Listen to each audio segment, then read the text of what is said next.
Então a gente tem a orquídea no ambiente natural. Onde ela? Tá? Maravilha. Será que ela está bem aí? Pelas raízes está excelente, né? Ó, estamos controlando o pH ali, tá? Estamos controlando o pH, estamos controlando a adubação, estamos controlando tudo. O passarinho para defecar na hora certa. Direitinho, né?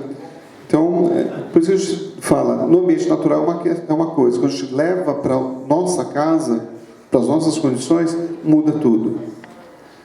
Aqui a gente tem alguns exemplos dos tipos diferentes de substratos. Tá? Eu vou abrindo agora um a um, até para a gente conhecer um pouco mais e discutir. Então, mais um exemplo. Isso aqui depois a gente pode divulgar para todos, para terem acesso a essa informação. Tá?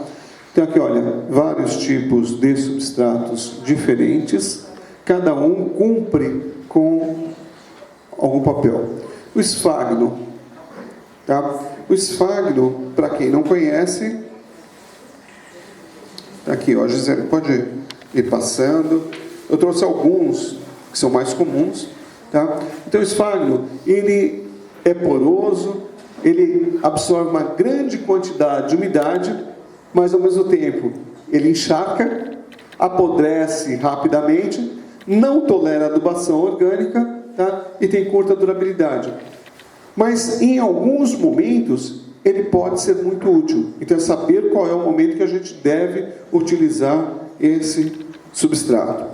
Ele é muito útil na hora que você vai plantar uma coisinha nova, até uma plantinha nova, vai estar aqui mais fácil, porque vai estar germinado. Ou até mesmo quando você precisa de garantir uma umidade maior no substrato, temporariamente. Então, isso que eu ia falar, você coloca o esfagno sobre outro substrato, você acabou de plantar, você põe esfagno, eu aprendi isso matando algumas, você põe isso e falava, puxa vida, está no substrato certo, estou regando bonitinho e vai para trás, porque não tinha umidade para ela criar, soltar novas raízes.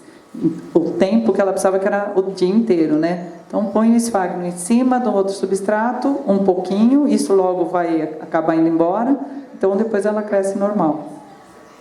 Carlos, deixa eu fazer uma pergunta. Esfagno, como ele é natural? De onde ele vem? Eu vi esfagno chileno. De onde? Qual a origem do esfagno? Bom, o esfagno é uma planta, tá? É um musgo. Ele cresce em regiões de grande umidade, então regiões pantanosas, e ele é retirado e é desidratado, ele é seco. Tá? Aí tem alguns que você compra que ele é esterilizado, então ele já foi fervido para matar a célula viável, para não ter contaminação e coisas do gênero. Então você tem o esfagno de várias origens, e o pessoal fala muito do esfagno chileno. Então, é o tipo de musgo que é diferente. Aqui a gente tem um tipo de esfagno, tá? Só que a durabilidade dele é menor do que esse chileno. Só que aí entra outra questão. O chileno é importação, tem um valor agregado maior, tá? É permitido a extração do chileno em grande quantidade, o que não ocorre com o daqui. Então, tem vários fatores que interferem nessa questão. Casca de pinos. A casca de pinos, ela surgiu como uma das grandes vantagens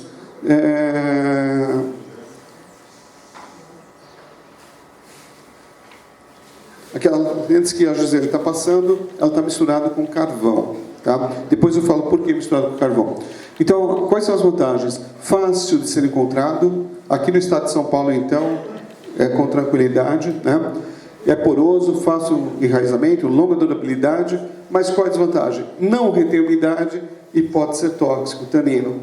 Então, eu não vou comprar casca de pinos, chegar em casa e plantar minha planta na casca de pinos que eu vou matar, tá? Em função do tanino. A casca de pinos ela precisa ser tratada. E como que é feito esse tratamento?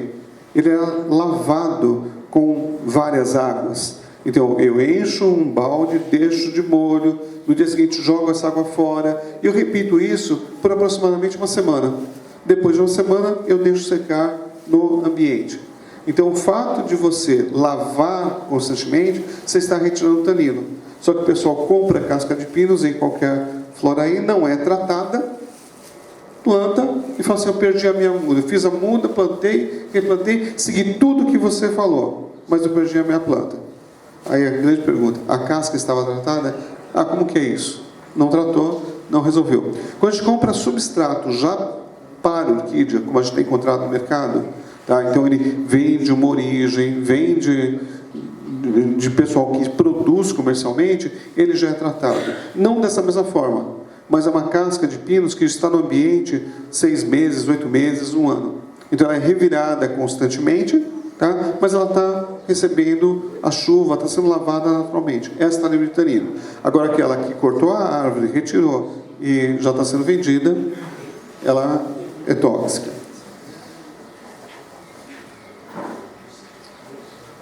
Oi. Eu tenho visto muito orquídea por aí, principalmente no Ceasa. Então, tenho visto muito orquídea, principalmente no Ceasa, plantada com esfagno, mas assim, não sei se é uma maneira nova de se plantar isso, é aquela bolinha envolvida e amarrada, né, que não sei se é mais estético. Coquedame, isso.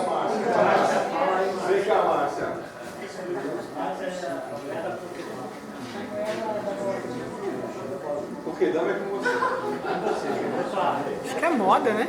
Bom, kokedama é uma bola, aquela bola de esfagno, né? É uma técnica japonesa, muito utilizada lá no Japão e começou a virar febre aqui no Brasil. Toda planta pode ser cultivada dessa forma? Não. Tem que ser planta assim, Phalaenopsis, Vandas, esse tipo de raiz ela vai muito bem. O que eu tenho visto no Ceasa, o pessoal está colocando tudo no kokedama. Inclusive, hoje mesmo eu vi planta terrestre no kokedama. Vai dar certo? Tá bonito, tá com flor.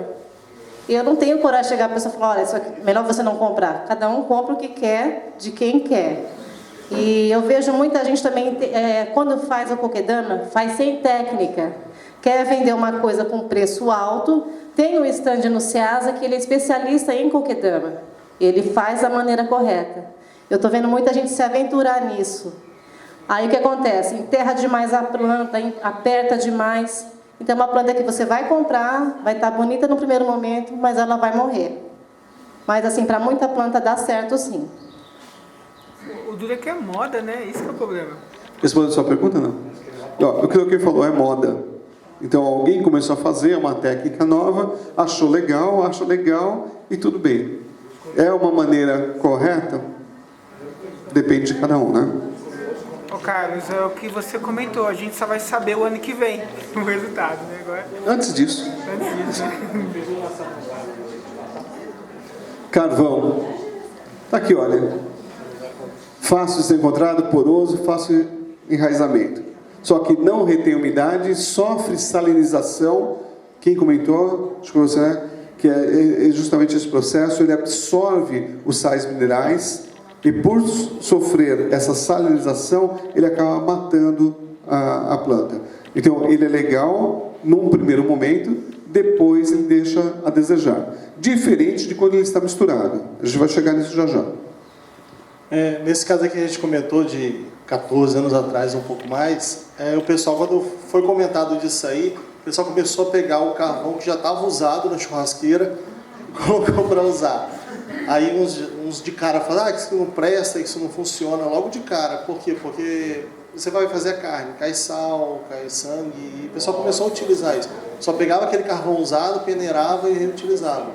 Aí passou logo um tempinho depois, não, que não é assim, que tem que ser sem usar. Aí o pessoal começou a usar. Aí depois, um bom tempo depois, viram também que não funcionava. Aí o pessoal sumiu. Ninguém nunca mais comentou, ninguém nunca mais falou nada.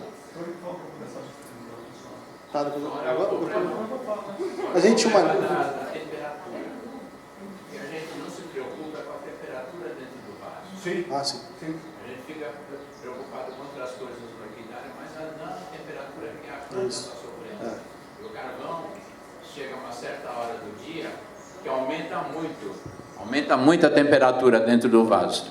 E isso, além da salinidade, mata mesmo a planta. Não tem jeito. Então não é feito para a cultura, não.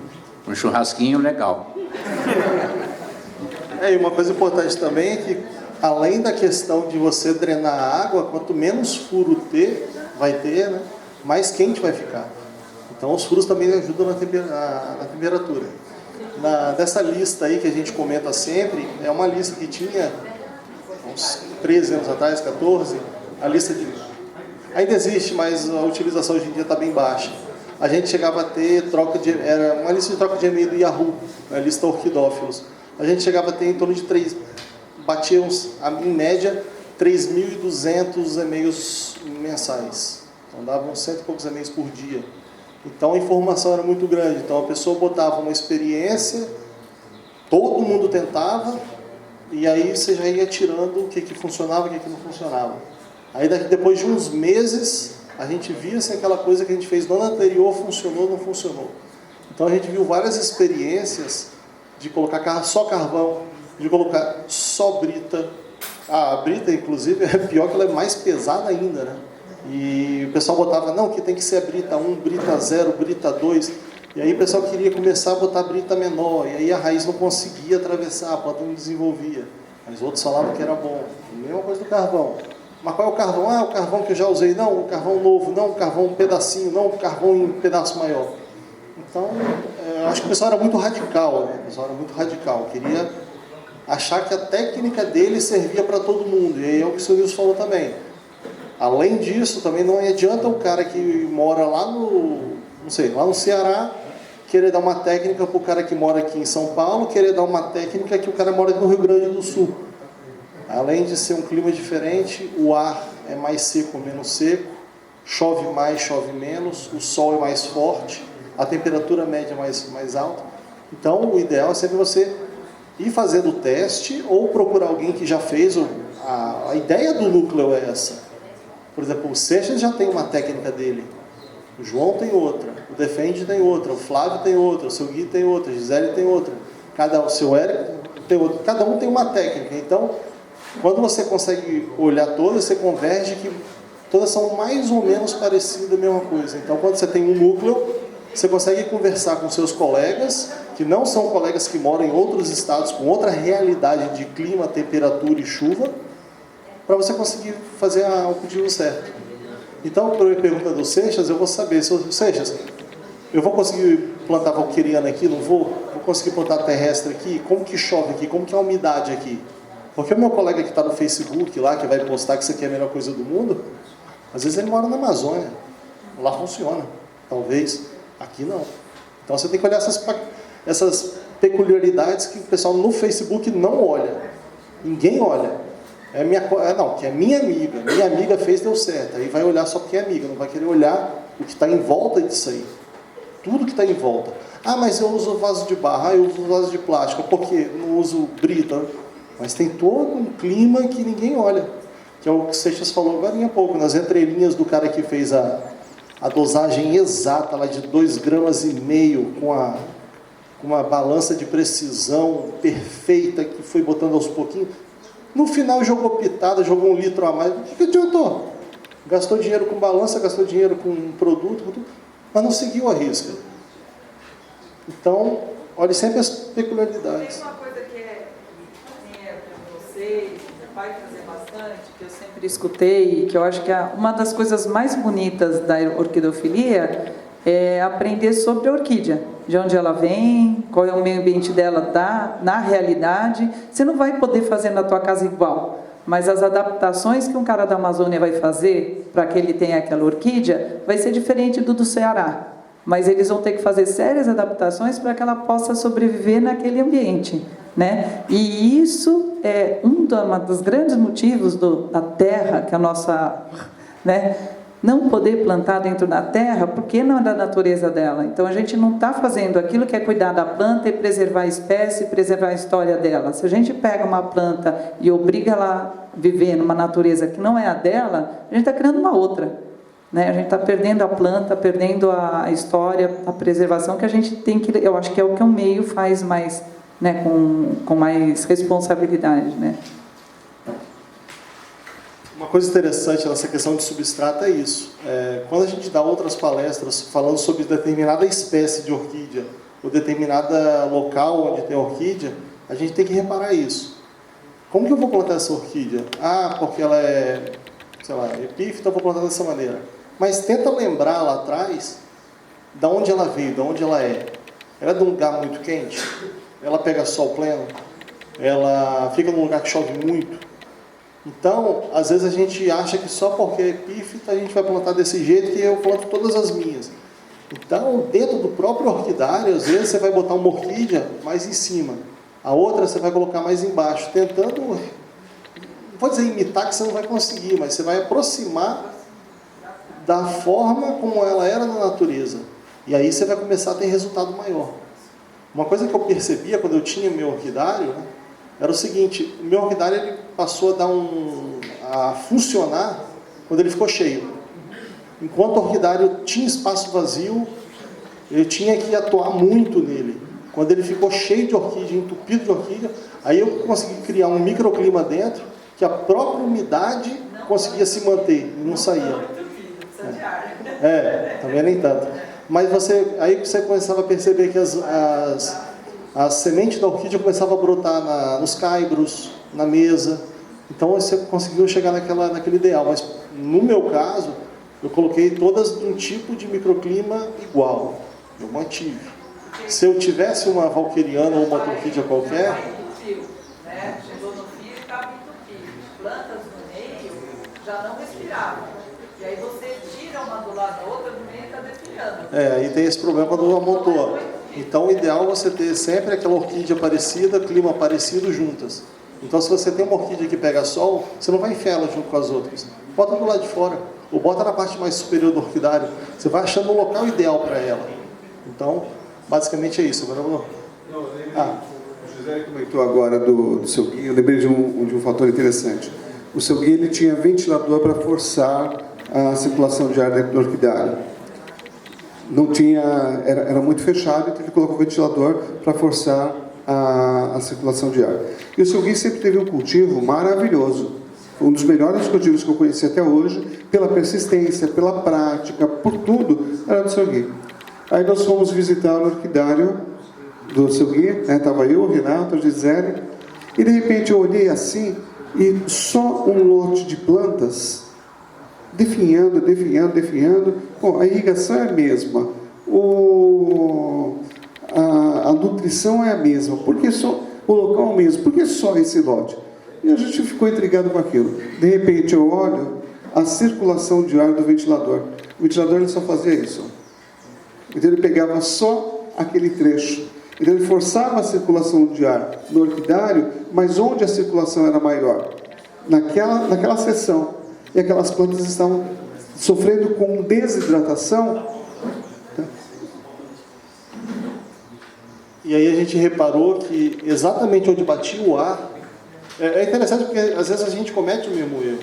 A ponta das folhas onde era direcionado o ar estavam todas queimadas. Mas o ventilador, ele tinha timer.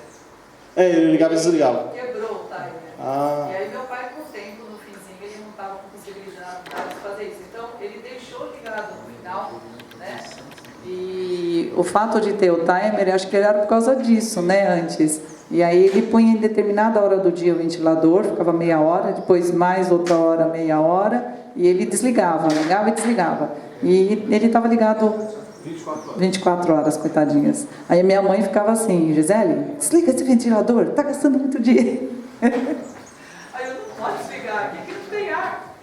Aí depois que eu vi, tinha o timer. Só voltando nessa questão da lista que o Renato comentava, a grande diferença dessa lista de orquidófilos e hoje o Facebook, o WhatsApp, é que a velocidade de informação era menor. Então circulava muita informação, mas entre eu parar para ler um e-mail e analisar tudo que vinha, a gente já tinha vários contextos. Hoje a resposta é imediata e não se para ver qual é a resposta que está vindo, né?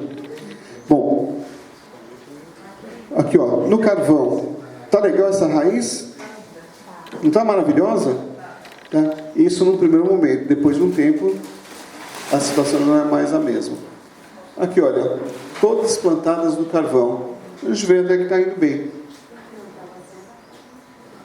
Fibra de piaçava, já tinha ouvido falar nessa? Não. Aqui a gente pouco ouve, mas no sul da Bahia o pessoal cultiva com facilidade na fibra de piaçava, porque é um material encontrado com facilidade ali. Tá? Então você consegue até cultivar relativamente bem. Fácil de ser encontrado, poroso, só que não retém umidade, difícil de isolamento, médio de durabilidade. Precisa mais umidade, exatamente. Fibra florestal, fácil de ser encontrado. Qual é a desvantagem? Excesso de umidade, compacto, difícil de enraizamento, apodrece com facilidade, curtíssima durabilidade. Aqui entra a questão do adubo orgânico. Entrei com o adubo orgânico aqui, tá? Rapidinho. Naturalmente ela já decompõe. Se ela decompõe, ela já acidifica. Se eu entrar com a adubação orgânica, eu acabo com qualquer possibilidade de crescimento. Essa aí basicamente é aquela fibra que fica embaixo das folhas do coqueiro. Não é o coco em si, essa é aquela fibra que fica embaixo das folhas. Chip de coco. Tá? Retém umidade, fácil de ser encontrado, poroso, fácil de enraizamento. Desvantagem: excesso de umidade, difícil fixação e média durabilidade. Tá? Então, esse foi uma aposta das grandes empresas produtoras de água de coco e coco ralado, de dar um destino nobre ao produto. Funciona, sozinho não. Tronco de madeira, tem até um aí. Tem um aí, tem um aqui que a Gisele trouxe, né, já com... Tá? Casca de peroba pela durabilidade, mas tem vários outros que podem ser utilizados sem problema nenhum. Qual que é a vantagem? Imita o ambiente natural, fácil de ser encontrado, poroso, enraizamento, longa durabilidade. Qual a desvantagem? Ele é caro e difícil organização. Tá? Não dá para... A menos que utilize algum outro artifício, por exemplo, colocar dentro do cachepô, colocar dentro de um vaso, eu até consigo organizar. Carlos, mas na questão do tronco, teria um indicado, qualquer tronco? Isso que é Não é qualquer tronco. A gente já tira de cara qualquer tronco que seja resinoso. Se tiver resina, não tem como você utilizar. Tá? Quanto mais enrugada for a casca, melhor, que permite que a fixação seja melhor. Então, por exemplo, eu falo de peroba. Por que a casca de peroba? Embora difícil ser encontrada hoje, até nem pode ser utilizada, né? Não pode ser comercializada, porque ela tem uma durabilidade enorme, tá? E também o fato de ser bem enrugado. Hoje o pessoal utiliza assim, com uma facilidade enorme, barato, e que dá um excelente resultado, toquinho de cafeeiro. Tá? Então faz a poda do cafezal, corta os toquinhos, um excelente substrato. Agora, o legal da madeira é que gosta de ligar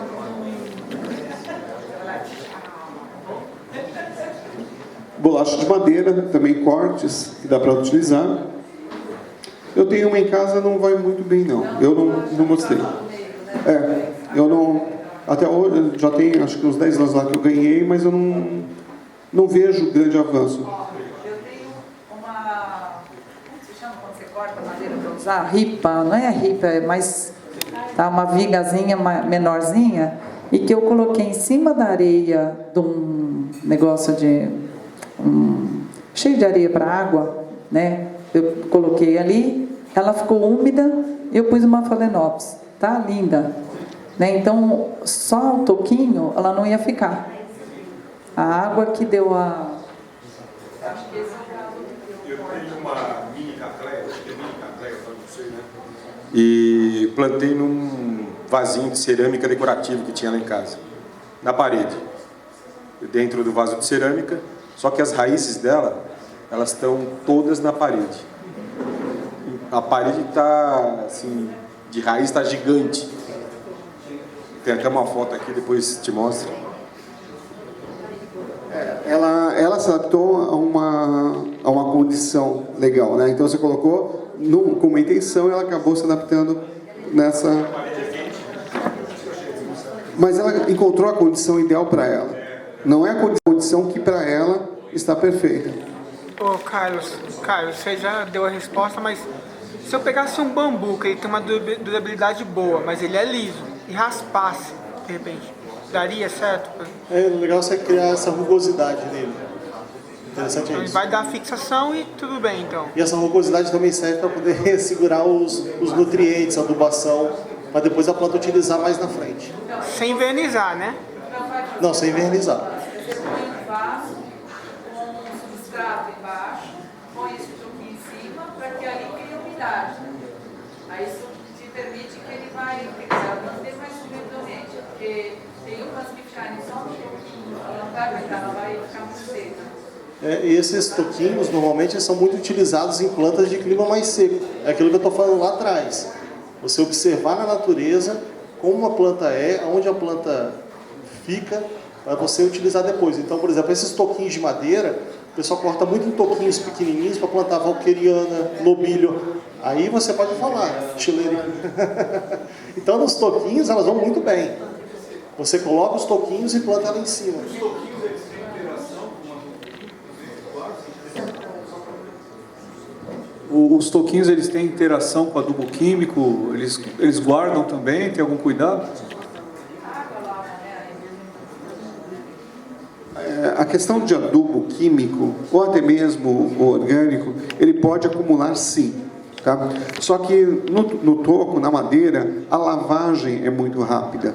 Então, ele não armazena tanto quanto no vaso. Para a gente pensar numa condição ideal, tá? O que ocorre? Quando que a planta, na natureza, ela recebe água? Quando chove. E os nutrientes, quando ela recebe? Quando chove. Tá? Porque toda a fuligem que tem no ambiente fica nas folhas, fica na casca. Tá? Um animal defeca ou um animal morre, tem a decomposição do animal. Onde que isso vai chegar até as raízes? Quando chove. Então, a água ela leva o nutriente, mas ela também vai lavar o excesso desse nutriente. Então, o toco ela tem essa vantagem de pouco armazenar. Tem a interação, sim, vai ter, mas bem menos do que num vaso fechado, onde acaba armazenando. Olha, na casca de peroba, nobilho ou valqueriana? Por quê? O pessoal está afiado. E aqui?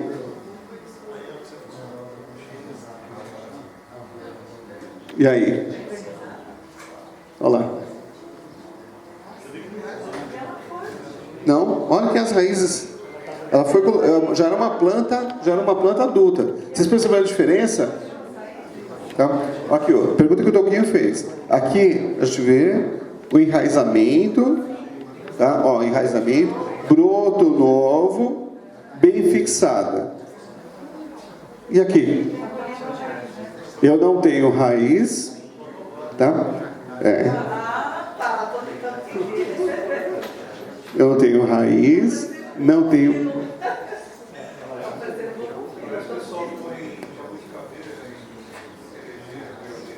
Sim, não fixa. Pelo jeito, eles invernizaram, plantaram e poderem ver. Por isso não tem raiz. Bom, a fibra de coco, diferente do chip de coco. Toquinhos que você planta também, que você fala, vai dar certo. Aí a raiz faz assim, ela sai. Aí você já sabe que não vai dar certo. A fibra de coco é diferente do chip de coco. O chip de coco é fragmentado, são pedaços. A fibra de coco é desfiado. A fibra de coco é pior do que o chip. Tá? Então a fibra de coco ela tem, se a gente observar aqui, ó, a quantidade de desvantagens. Muita umidade, apodrece com facilidade, não tolera adubação orgânica, fica compactado, tem curta duração. Então tudo negativo em relação ao que a gente pode tirar dela, né? Fungo também, né? Excesso de umidade. Coxinho. O coxinho foi uma outra tentativa. O coxinho é uma fibra prensada, né? Então aí a gente fala que ela tem média durabilidade, retém umidade, tem fácil enraizamento, mas dificílimo de ser encontrado, caro e também é tóxico se não for devidamente tratado. Casca de macadâmia. Casca de macadâmia, fácil drenagem, longa durabilidade. O pessoal chega a falar em 10 anos a casca de macadâmia de durabilidade. Aceita todos os tipos de adubação. Não retém umidade, só que é difícil de ser encontrado e a fixação nela é bem difícil. Então a gente vê várias vantagens, mas também tem desvantagens. Hoje em dia está mais fácil de ser encontrado, mesmo assim, você tem que procurar alguém que tem no seu caso, você tem que achar um cara lá embaixo para comprar. Oi? Tem macadâmia aqui, tem o vaso também, pode passar. Tá? Então, a casca de macadâmia, a gente depende de uma região produtora. No caso, teve até umas pessoas que me pediram casca de macadâmia, coincidiu de eu ir dar uma palestra em Bauru, tá? Tem um escritório de macadâmia lá, entrei em contato com o pessoal e falei assim, eu te vendo 3,50 o quilo. Tá? Então eu trouxe o carro lotado de casca de macadâmia. Estava sozinho, eu lotei o carro e trouxe. Sim, a casca de macadâmia, ela precisa ser tratada. O que é o tratamento dela? Deixar de molho 24 horas em água e água sanitária. Depois disso, mais 24 horas em água, tá? E deixa no tempo. Escorre e deixa no tempo, uma semana, 15 dias, que é para ela ficar bem. Noz pecan, a castanha do Pará, Oi? Eu vou te falar dessa aí. Não, mas tem, acho que é bacuri, que o pessoal usa em Pará também. Então tudo pode ser utilizado. Aqui, ó, Marquinhos, tá passando a planta aí, não? Tá passando ali a plantinha? É isso aqui, não é, Marcos? Tá. É isso aqui, tá? E se a gente observar, não é só macadâmia que tem aqui, né? É um mix. Tá vendo aqui, ó? A gente tem o carvão. Mas o carvão, é o que eu falei, só o carvão não. Mas o carvão misturado em determinadas proporções, legal. Macadâmia, se eu colocar 30% de carvão, tá maravilha. Mais do que isso, não. Menos do que isso também não vai suprir a necessidade. Então, ao redor de 30%. E aqui, quando a gente fala mix, olha, chip, casca de pinos, chip de coco, carvão, macadâmia, e a gente tem, qual a finalidade disso? Procurar equilibrar as propriedades de cada um dos substratos. Mas o esfagno ele decompõe rapidamente. A casca de macadâmia não decompõe. O esfagno segura a umidade, a macadâmia não segura a umidade, o pinus não segura a umidade. Então, o mix, a gente procura atingir o melhor de cada e minimizar o que ele tem de desvantagem.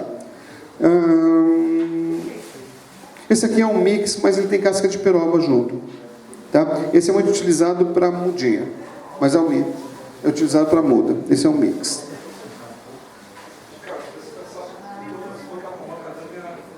Ela é mais leve, né? Recomenda fazer sempre um tutor na hora de transplantar a planta ou colocar brita, alguma coisa para compensar? A fixação. A fixação, no caso da macadâmia, você precisa utilizar de alguns atributos. Então, é você fixar com tutor, com arame, com uma vareta de fibra, alguma coisa que permita a fixação da planta, tá? Para não ter esse movimento. Demora um pouco mais a fixação da macadâmia, mas depois que fixou, esquece. Aqui, olha, o que a gente tem?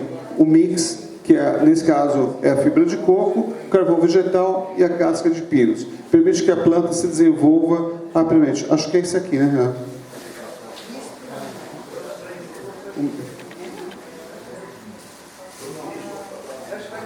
Acho que foi a primeira que está passando. Tá. E aqui a gente tem alguns outros, olha, pedras, tá, seixo rolado, casca de arroz carbonizada. No sul do país, por exemplo, casca é uma maravilha, porque tem lá à vontade, né? Casca de ovo permite o desenvolvimento, espuma, isopor, que são materiais inertes, então eles armazenam, podem até armazenar umidade, mas perde também, armazena sal mineral, mas é fácil de ser lavado. Então são materiais relativamente mais simples. Brita, que já foi comentado, né? Argila expandida em hidroponia, semi-hidroponia, tem ido muito bem. Né? Tem uma questão que a gente discute muito na argila expandida, que é uma questão de tempo, se vai ou não ficar salinizada. Então a gente não tem essa resposta ainda para dizer. Para falenose,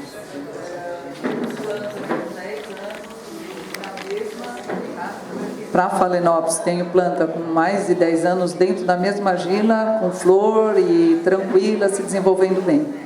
Tá? Em semidroponia aí. Tá? Então a gente tem ali, ó, a brita, a argila expandida, que são outros substratos que a gente pode utilizar de alguma forma. Tá? Seixo rolado, rocha vulcânica, também perlita. Quem falava de perlita esses dias? Matheus, né, Matheus? Você que estava perguntando de perlita, né? Então a perlita também pode ser utilizada na mistura com substrato vermiculita. Vermiculita armazena muita umidade, tá? Então tem que tomar cuidado com isso. Ó, semente de açaí, semente de palmito. Para quem mora, por exemplo, na região amazônica, Pará, tá? Semente de açaí sobra. Então você permite o desenvolvimento de planta numa boa. A gente consegue encontrar semente de açaí aqui com facilidade? Não, né? Então a questão que o Renato falava da regionalização. Oi? Ah, de palmito, é só falar com o seu Edson que tem um monte lá. De semente de palmito também. Tá? Nó de pinho, cortiça. E a gente tem agora alguns substratos que são curiosos, né? Aqueles que eles falam assim, pô, mas cresce a planta aí? Pau de barro. O pau de barro, a princípio, também cresce. Depois essa planta, enfim, ela não consegue enraizar. É uma cerâmica como filtro que a gente utilizava, então ela garante a umidade, mas ela não consegue permitir a fixação das raízes por excesso de umidade. Então você mantém a umidade, mas não permite a fixação. Sabugo de milho, tá? Tem um japonês, Mogi das Cruzes, que ele só cultiva micro em sabugo de milho. Olha aí, ó. Tá? E tem um monte de micro-orquídeas. Pedra, olha o exemplo, tá? Na parede, né, em pedra, do enraizamento perfeito. Aí você fala assim, pô, mas a pedra não esquenta? Esquenta. A pedra consegue segurar nutriente? Não. Consegue segurar a umidade? Não. Mas a planta criou uma condição ali que para ela está perfeita. E se você mexer, você perde a planta. Então, tá quietinha, tá bem. Parede, tá? A mesma coisa. Olha aí, ó. Tem raiz? Está enraizada? A quantidade de botões. Então ela encontrou uma condição ideal para ela. Garrafão. Pô, mas num garrafão o cara conseguiu plantar uma orquídea? Conseguiu. Fez um furo no garrafão, mantinha a umidade dentro e ela simplesmente ela foi abraçando, as raízes foram abraçando o garrafão. Tá? Vou replicar essa técnica, vou conseguir, não sei se a gente vai conseguir o mesmo resultado. Em osso. Tá? Uma valquiriana que foi plantada em osso. E está bem. Aí, ó, só para a gente falar, o osso o que é? Farinha de osso. A farinha de osso é retirada do osso, né? Então você criou uma condição ali para isso. Oi.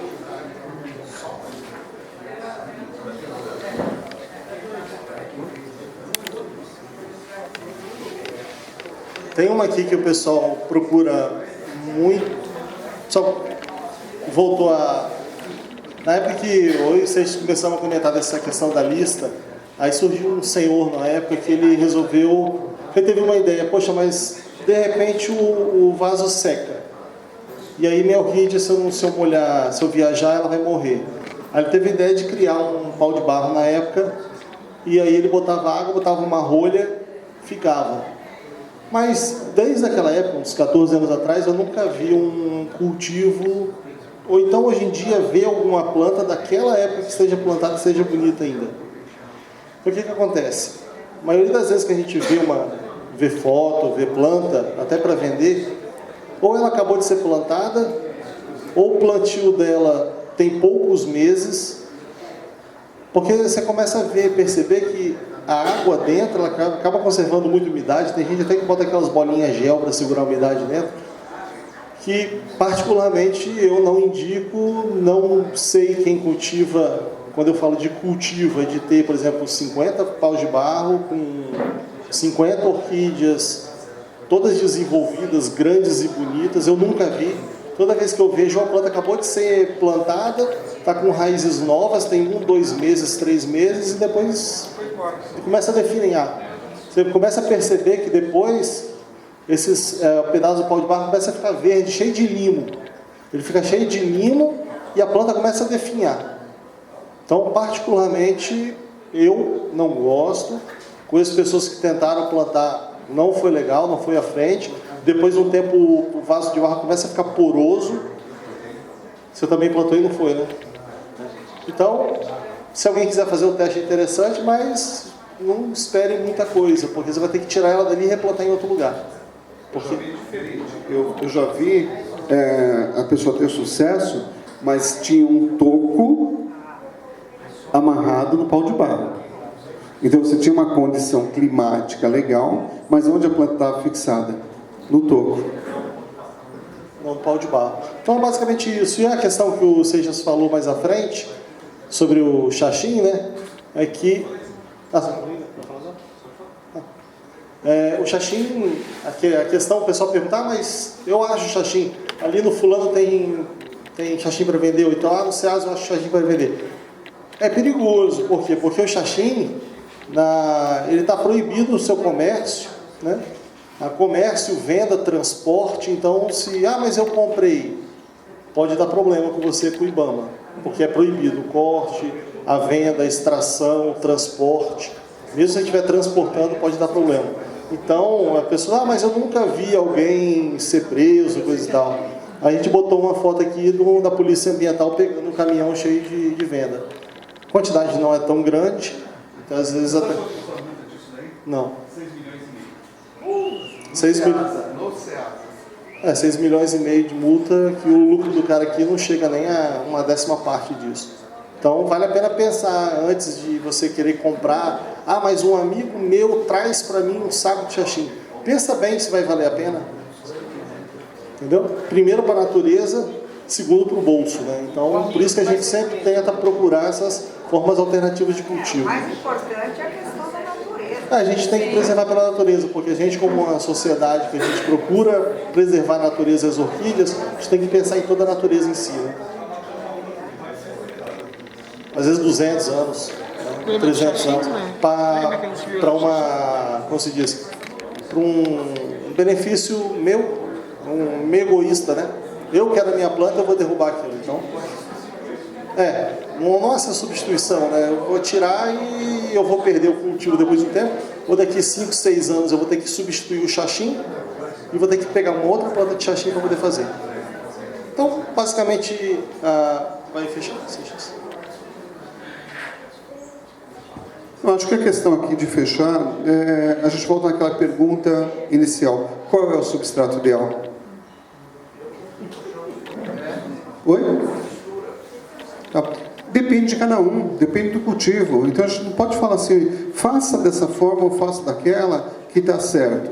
Não, é uma questão da gente aprender o que está dando certo, o que não está, o que vai bem, o que não vai. A minha umidade relativa do ar, a minha irrigação, são todos fatores que interferem nesse processo. Carlos, um primeiro sintoma seria a raiz ou seria a folha de observar? Depende.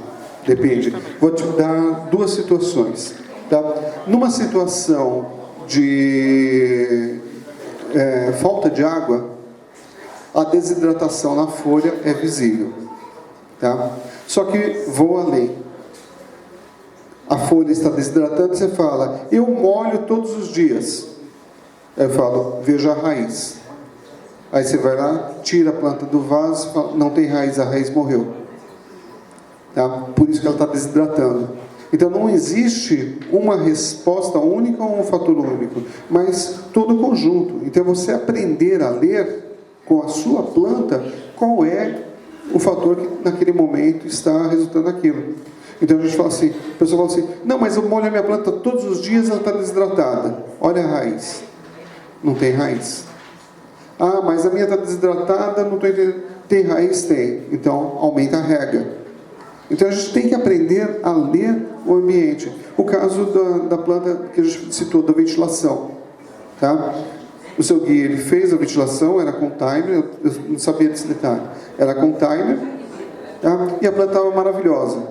o timer parou de funcionar, já chega lá, aquele lote, aí você fala, estou dando a mesma quantidade de água, estou dando a mesma condição, e o que está acontecendo? E a resposta para isso, o Renato chegou lá na hora e só inclinou um pouco o ventilador. Pronto. Melhorou a condição de cultivo novamente. Então são pequenos detalhes que você tem que aprender a ver na sua condição. E é o que o Sr. Nilson falou ainda há pouco. Orquídea a gente tem que ver todos os dias. Todos os dias. Tem que passar, nem que der uma passadinha de olho, mas tem que ver todos os dias. Que qualquer coisa que você perdeu ali, no dia seguinte já pode ter complicado. Ok? Bom, mais alguma pergunta?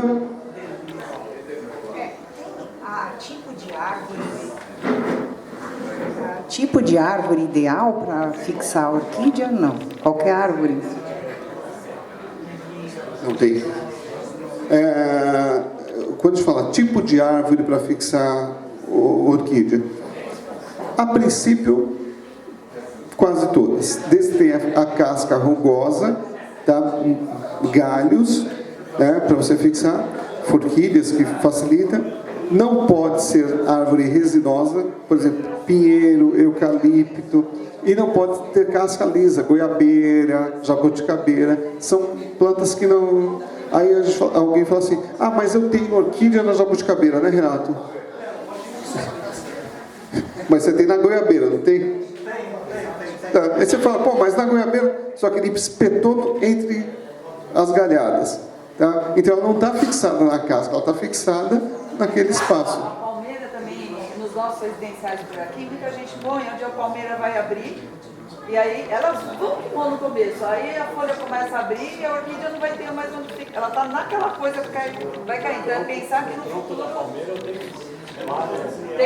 mas tem que ser embaixo. Então, você tem que esperar onde ela não vai mais abrir. Perfeito, perfeito. Então tem, por exemplo, uma coisa que me incomoda muito, eu já até desisti de orientar, nos condomínios. O pessoal pega a orquídea, tá?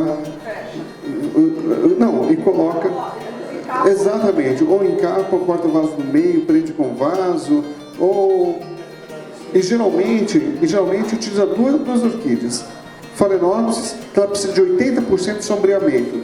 Quando você vai no cultivo de Phalaenopsis, 80% de sombreamento. O pessoal vai e coloca no lugar mais ensolarado que tem. Ah, mas ela deu flor.